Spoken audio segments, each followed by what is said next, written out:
이사야서 중간에 나오는 이 히스기야 왕과 관련된 말씀을 가만히 묵상해 보면 마치 이사야서가 전혀 다른 이야기, 전혀 다른 태도, 관점으로 우리의 삶에 도전하신다 이런 느낌을 받을 수 있습니다.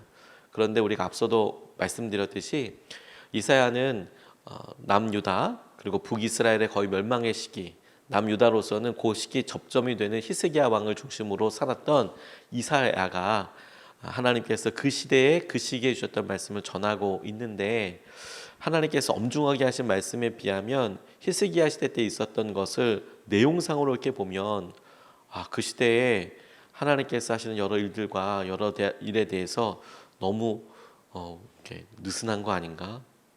그런데 하나님은 그 시대를 그렇게 안타깝고 절박한 시기로 보고 계셨다라는 것이 중요한 관점이라고 생각이 들었어요. 그리고 북이스라엘만 봐도 히스기야가 살고 있는 남유다의 여러 되어지는 일들도 절박하고 힘들어 보이지만 하나님께서 당장 멸망시킨다 이렇게 이야기하시는 것에 비해서 남유다는 그래도 승리도 하고 기도했더니 들어도 주시고 그런 느낌이지만 실제로 북이스라엘은 멸망했거든요. 그리고 멸망한 그 북이스라엘을 통해서 남유다를 깨어서 기도시키게 하시고 하나님을 의지하게 하고 계시는 거거든요. 그런데 남유다의 왕, 남유다의 상황으로만 보니까 하나님께서 말씀하신 것에 대한 그런 절박함에 비해서는 차이가 있어 보이지만 하나님은 우리 모두를 그렇게 똑같은 시선으로 똑같은 것으로 깨우시고 돌이키시기를 원하시는 분이시라는 사실을 기본으로 전제하고 말씀을 봐야겠습니다. 히스기야 왕이 병이 들었습니다. 다시는 낫지 못할 거라고, 회복하지 못할 거라고 그렇게 이야기를 들었어요. 근데 그럴 때 히스기야가 하나님 앞에 이야기하고 고백을 하잖아요. 그러니까 그가 승리도 경험했고요, 하나님께 기도도 했고요. 그래서 하나님께서 한 영을 보내주셔서 18만 5천 명이나 되는 사람을 엄청난 승리를 경험하기도 하시고요. 그런 놀라운 일들이 있었는데 그의 삶에 건강이라는 것, 또 아픔이라는 것 경험하게 되면서 굉장히 개인적인 한 사건으로 주목되고 있는 것 같처럼 보입니다. 그런데 그의 기도 제목을 통하여서 하나님께서 우리 모두에게 여러 절박한 상황과 그런 여러 일들 가운데 우리에게 도전하시는 방향과 도전하시는 구체적인 일들을 우리가 붙잡을 수 있겠다고 생각하게 됐어요. 첫 번째로 그가 드렸던 기도 내용 가운데 우리가 붙잡고 싶은 것은 주님께서 보신다면, 선하게 보신다면, 주님께서 좋게 보신다면, 그러니까 주님께서 좋게 보시고 주님께서 생각하면서 우리의 삶을 평가하고 계신다는 것에 대해서 우리가 같이 붙잡고 싶습니다. 2절 3절 말씀을 보니까 이 말을 듣고서 히스기야는 그의 얼굴을 벽 쪽으로 돌리고 주님께 기도하여 이렇게 아뢰었다. 주님께 빕니다. 제가 주님 앞에서 진실하게 살아온 것과 온전한 마음으로 순종한 것과 주님께서 보시기에 선한 일을 한 것을 기억하여 주십시오. 이렇게 기도하고 나서 히스기야는 한참 동안 흐느껴 울었다. 이렇게 이야기합니다. 어쩌면 생애 마지막이 될 수 있는 순간까지 오게 됐어요. 지금 히스기야가 기도하고 있는 이 시점, 이 순간을 중심으로 하면 삶의 마지막이구나, 정리해라, 여기까지 바쁘게 분적이 이렇게 다가왔습니다. 그런데 그가 지금 여기까지 왔던 일들을 생각하고 기도하면서 하나님 앞에서 보였던 행동을 히스기야 자신은 어떻게 보고 있었을까, 이런 질문을 해보게 됐어요. 그의 삶이 바쁘고 분주하고 믿음으로 살아오기도 하고 개혁도 하고 그렇게 쭉 이렇게까지 왔을 지금까지, 그런데 지금 마지막이라고 하나님께서 말씀하시니 지금까지의 삶에 대해서 히스기야 자신은 어떻게 평가하고 있었을까 하는 것이죠. 왜냐하면 여러분, 우리도 어느 순간에 안타까운 소식들을 접할 수 있고 우리 자신에 대한 우리 삶의 한계에 대해서 우리가 깨닫게 되는 날이 온다고 할 때 그것을 바라보고 믿음으로 반응하는 것도 있지만, 그런 일들 앞에 내 삶은, 내 믿음은, 내가 주님을 향한 고백은 어땠는지 이렇게 스스로 물어보고, 그래 내가 하나님 앞에 선한 일을 했지, 진실했지, 이렇게 이야기할 수 있을까? 히스기야가 하나님 앞에, 하나님 내 과거를 좀 봐주십시오, 내가 주님 앞에 선한 일을 한 거, 진실하게 했던 거, 하나님 앞에서 뭔가 한 일이 있다면 하나님 그걸 기억해 주십시오. 자신이 했던 행동들, 진실함, 마음으로부터 순종했다고 하는 고백, 히스기야는 이런 것들을 기억해 달라고 이야기하는 거예요. 그런데 이 말씀이 제게 어려운 순간에 그가 붙잡고 기도한 이 내용이 하나님께서 결국에는 일으키시더라는 거죠. 그 말을 들으시고 그리고 그의 말 가운데 하나님께서 그의 기도를 간절히 들으셔서 즉각적으로 응답하셨는데 히스기야의 기도에 그렇게 응답하셨다라는 것은 하나님께서도 그의 삶에서 진실한 것, 성실한 것, 하나님 앞에서 선한 일을 한 것, 그리고 심지어 하나님이 좋게 보셨다라는 것에 대해서 긍정하신 것이라고, 응답해 주신 것이라고 받아들이게 됐어요. 그리고 보니까 이 단순한 한 절이 굉장히 중요한 세 가지 내용이 있더라고요. 하나는 뭐냐면 주님이 우리를 보고 계신다는 거. 두 번째, 주님께는 당신의 계획과 당신의 기준이 있으셔서 당신 나름대로 이것이 선하다, 이것은 악하다, 이것은 충성되다, 이것은 안타까운 일이다, 이렇게 평가하고 계신다는 것. 그리고 세 번째, 절대 잊지 않으신다는 것. 단순하지만 히스기야가 제가 하나님 앞에서 좋게 행한 일이 있다면, 선한 일이 있다면, 하나님 저를 정말 좋게 보신다면 저를 살려주십시오, 저를 낫게 해주십시오 라는 것에 하나님께서 들으시고 그를 치유하신 그 장면을 통해서 하나님이 우리를 항상 이렇게 보고 계시고, 하나님께는 하나님의 기준이 있으셔서 우리를 계속해서 하나님께서 말씀하신 선한 쪽, 하나님을 기쁘시게 하는 쪽으로 살기를 원하시고, 그리고 그것을 잊지 않으신다는 거, 마지막 순간까지 잊지 않으신다는 거, 그게 우리에게 되게 중요한 기준이 되겠다고 생각하게 됐어요. 왜냐하면 여러분, 오늘도 우리가 우리 삶을 하루를 채워나가는데 어떤 기준으로 무엇으로 할까? 우리에게 있어서 중요한 거, 우리에게 있어서 필요하다고 생각하는 거, 우리의 삶을 당장 채워주는 거, 급한 거, 이런 것들로 우리가 하루를 24시간을 이거 해야지 이렇게 챙겨 나갈 건가? 그게 아니라 오늘 히스기야가 고백하는 것처럼 하나님, 오늘 하루가 하나님 보시기에 선한 일로, 하나님께서 좋게 보이시는 일로, 하나님 앞에 진실한 순종과 고백으로 하나님 오늘 하루가 드려지게 해주십시오. 그리고 우리가 그것을 딱 향해서 순종하고 기도하는 것이 너무너무 중요하겠구나 하는 것이죠. 이것과 관련돼서 하영록 목사님, 그분의 간증이 너무너무 생각이 났습니다. 젊어서 성공하고 그래서 창창하게 잘 나가던 시기에 안타까운 병을 만났는데, 그 병이 다른 모든 병이 다 안타깝고 아픈 병이긴 하지만 심장과 관련된 것이었어요.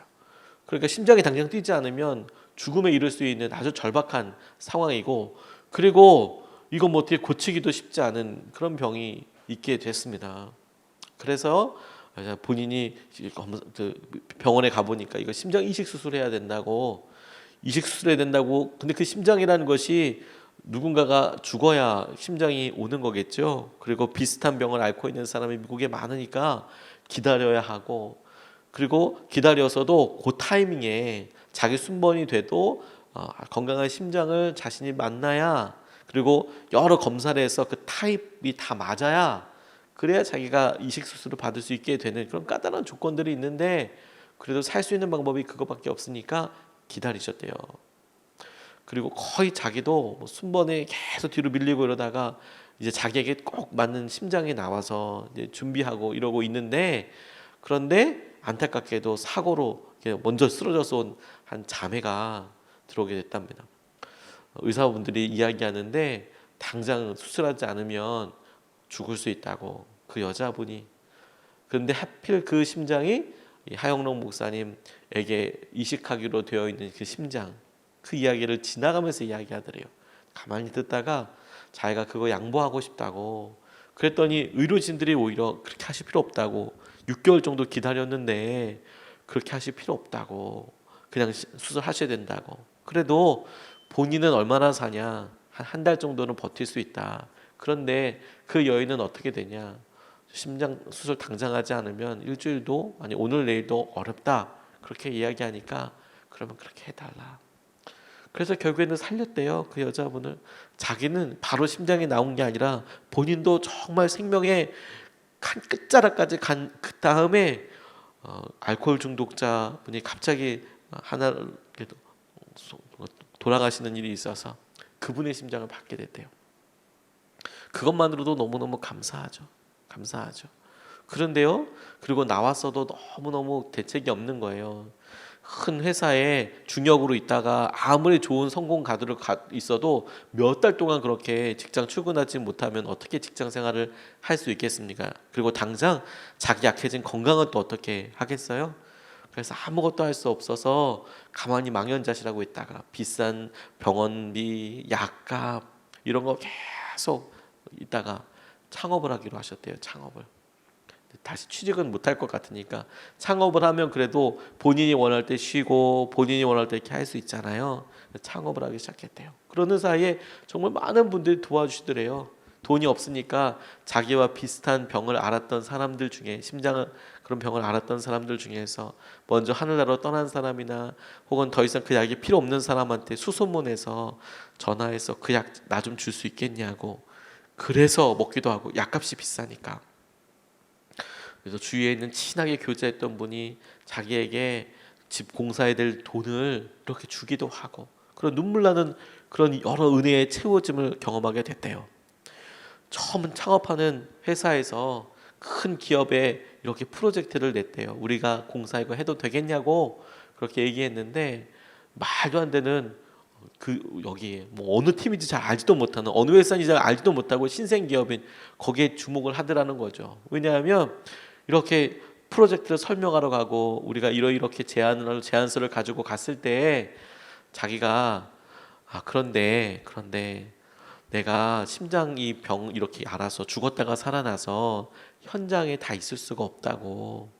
그 공사를 이렇게 할 거지만 보통 그 공사를 발주하고 그럴 때 그것을 맡은 사람들 책임자가 와서 꼼꼼히 해주고 이런 것을 다 바라고 자기도 원래대로 그렇게 하겠지만 지금 내가 이렇게 심장 수술 이후에 너무 힘들기 때문에 자기가 직접 와서 오랜 동안 있지는 못하고 하지만 최선을 다해서 관리는 하겠다.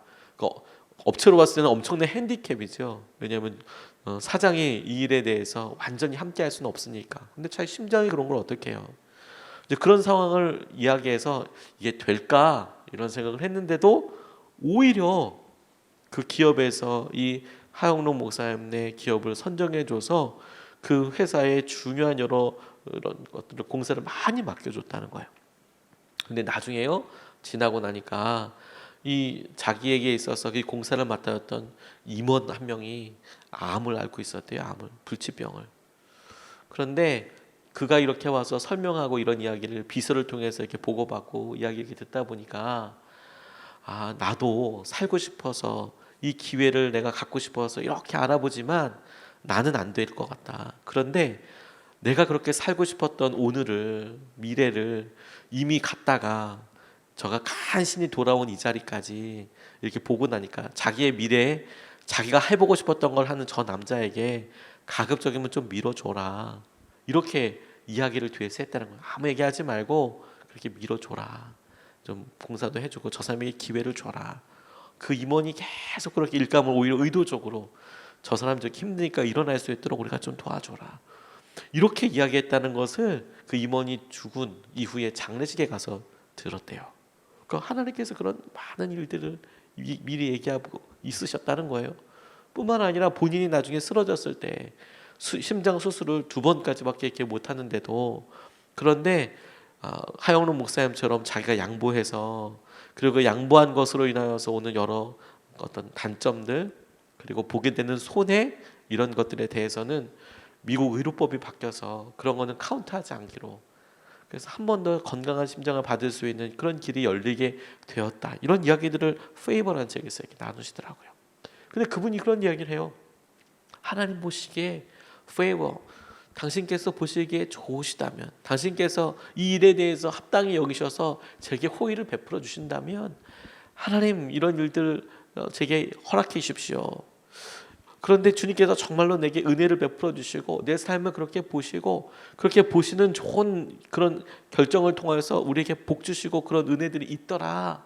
자기가 그런 하나님의 페이버를 너무너무 많이 경험했더라. 이렇게 이야기하시더라고요. 오늘 우리가 주님께 드리는 고백과 주님 앞에 드리는 반응이 주님의 페이버, 주님께서 보시기에 좋으신, 주님께서 보시기에 너무 잘했다 싶은 일들로 우리를 채워나가고 고백해 나가야 되겠다. 이게 너무 중요하겠다. 오늘 히스기야 말씀을 통해서 첫 번째 그것을 붙잡게 됐습니다. 두 번째로요. 오늘 본문 말씀에서 하나님께서 직접 말씀하신 것에서 오늘 우리가 기도 제목을 또 한번 붙잡고 싶어요. 그게 뭐냐면 하나님께서 우리의 기도를 들으시고 우리를 보고 계신다라는 거예요. 우리를 들으시고 우리를 보고 계신다라는 거예요. 4절부터 6절까지 말씀에 그때 주님께서 이사야에게 말씀하셨다. 너는 되돌아가서 히스기야에게 일러라. 너의 조상 다윗의 하나님이신 주님께서 이렇게 말씀하셨다. 내가 기도하는 소리를 내가 들었고 내가 흘리는 눈물도 내가 보았다. 내가 너의 목숨을 15해 더 연장시키고 너와 이 도성을 아시리아 왕의 손에서 구하고 이 도성을 보호하겠다. 이렇게 말씀하십니다. 히스기야의 왕의 기도를 들으시고 하나님께서 이사야에게 응답하셨어요. 가서 이사야에게 가서 말해라. 이렇게 말씀하실 때 하나님께서 기도에 응답하셨다라는 것도 놀랍습니다. 그래서 하나님께서 그의 안타까운 것들에 기도에 응답하셨구나. 우리가 우리의 연약함을 놓고 기도할 때에도 하나님께서 이렇게 기도에 응답해 주시겠구나. 이렇게 의지할 수 있어서도 너무 기뻤는데, 그런데 이 말씀을 주목하고 의지하게 될 때 하나님이 응답하셨다라는 내용도 너무 감사했지만 거기에 더 중요한 하나님께서 우리에게 오늘도 보게 하시는 방향 같은 것을 보게 됐어요. 하나님이 기도를 들으셨고 그의 안타까운 눈물을 보셨다라는 거예요. 왜냐하면 여러분, 히스기야가 영원토록 사는 거 아니지 않습니까? 다시 안 아플 것도 아니지 않습니까? 하나님께서 우리에게 응답하셨고 그의 기도를 그의 소원대로 그렇게 이루셨다라는 것을 중심으로 보다 보면 우리의 오랜 기도가 때로는 오래 참음의 열매를 맺을 때도 있고, 그리고 마치 우리가 보기에 응답이 안 되는 거 아니야 이렇게 생각될 때도 있겠죠. 응답이라는 관점에서 보면 우리는 참 갈대처럼 확 흔들립니다. 그런데 하나님께서 응답하셨다라는 이야기할 때 우리에게 어떤 행동을 하고 계시냐? 그분이 우리의 기도를 듣고 계세요. 그리고 우리가 기도하는 모습을 보고 계세요. 그건 주님께서 응답을 하시던 우리의 기도에 응답하지 않으시는 것처럼 여겨지더라도 하나님은 여전히 우리의 기도를 듣고 계시고 하나님은 여전히 우리가 눈물 흘리는 것을 보고 계세요.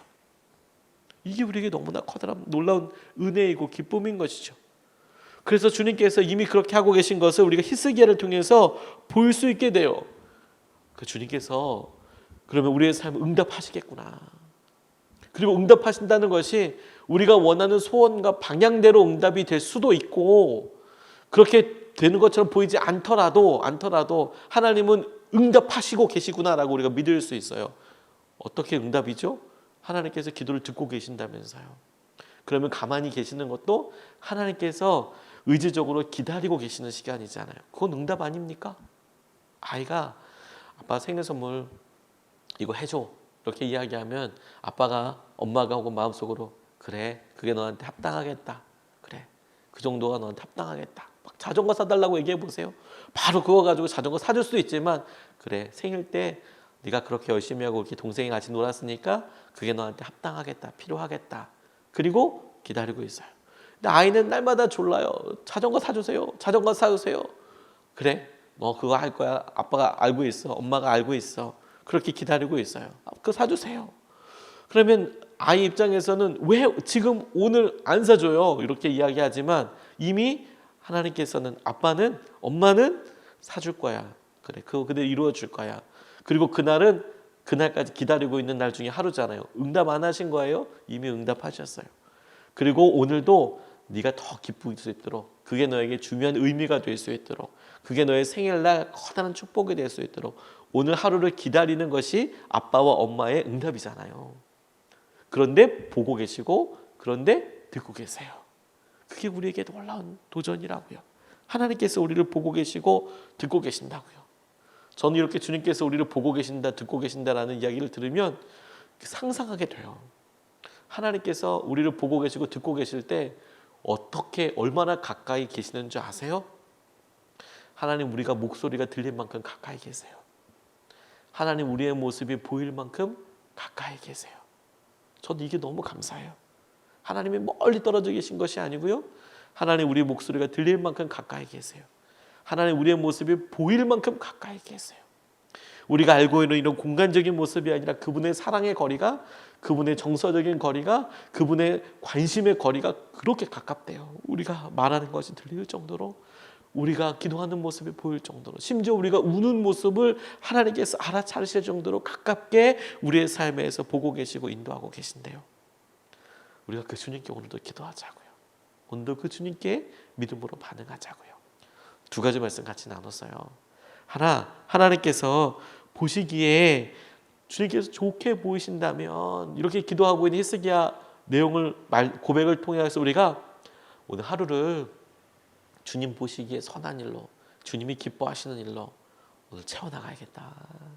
두 번째, 주님께서 우리의 기도를 들으시고 우리를 보신다고 하셨으니까 우리가 그 주님 앞에 기도하고 주님이 들으시고 보시는 그 삶, 그것을 우리가 항상 깨닫고 주님 앞에 더 간절히 기도해야겠다. 그리고 은혜를 허락하여 달라고 우리가 의지하고 간구해야겠다. 이것을 붙잡고 두 번 나눠서 기도하겠습니다. 첫 번째,